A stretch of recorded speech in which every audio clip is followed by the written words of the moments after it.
at the slaughterhouse.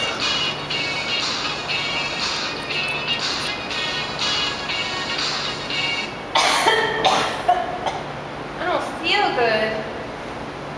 You should go to the doctor. Going to the doctor.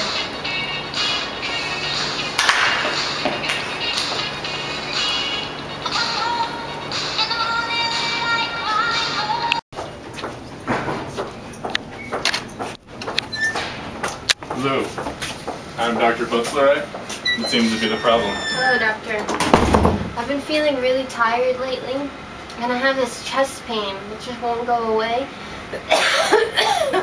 And I keep coughing up this blood, and I also have these bumps. It's like these golf balls in my throat. Well, that's interesting. What's your occupation? I work at the slaughterhouse, like all the respectable women in my family. I'm suspicious of tuberculosis, but there are multiple forms. Do you drink unpasteurized milk?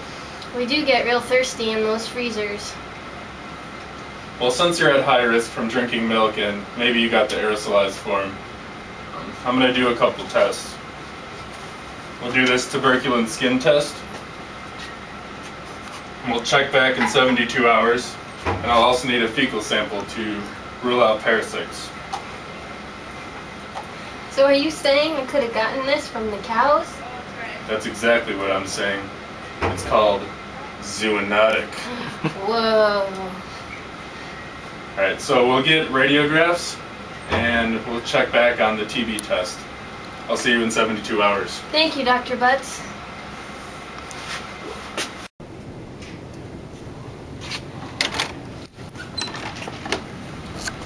Hello, I'm Dr. Buttslerai again. Hello, Dr. Good to see you. Butts. Good to see you. Look what's happened to my arm from that shot you gave me. Oh my god. That looks like a positive reaction. Have you had a vaccine before? No. That sucks for you. Let's look at your pulmonary radiographs. Whoa.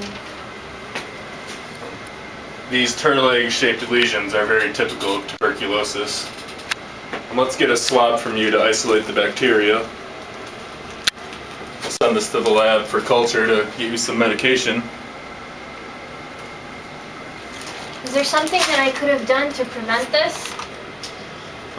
You could have worn a mask at work and you could stop suckling straight from the teat. Oh, it's good to know. Did you have that sample that I wanted? Here you go. Okay, I guess I'll get going now.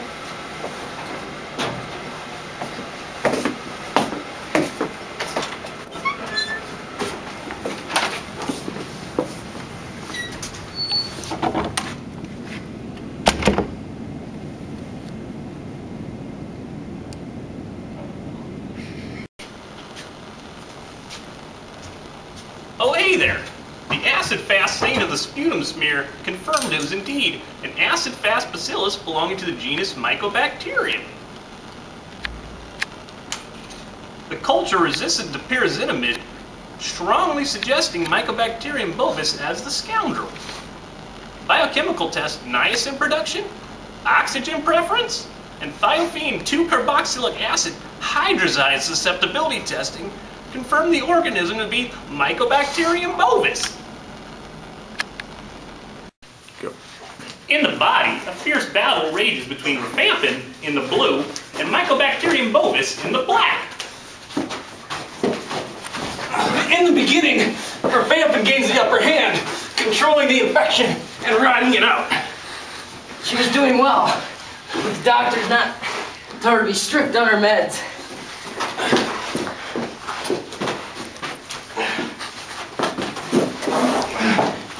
And so, I get the upper hand.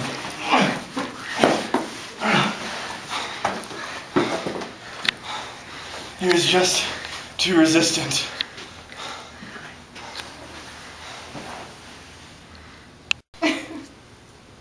There is a vaccine for M. bovis. It's called the BCG vaccine, Bacille Clement Guerin, and has variable efficacy.